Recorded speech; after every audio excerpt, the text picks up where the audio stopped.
Okay, because I put a lot of garlic there. Also lots of Coriander powder. Coriander powder. Okay. Ja, det tror jeg godt om noget af. Hold da op. Okay. That's a lot. And some chili? Yes. Der er jo godt, det ser det ikke. It has to be.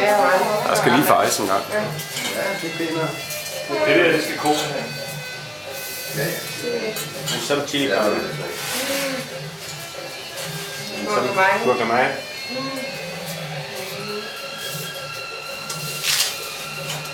Er nogen, der optager det på video, så vi kan... Ja. Jeg kunne ikke på det.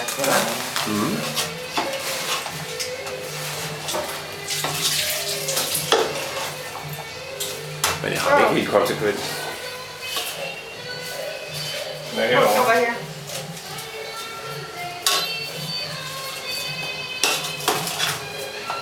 Det ser godt ud med alle de krydderier.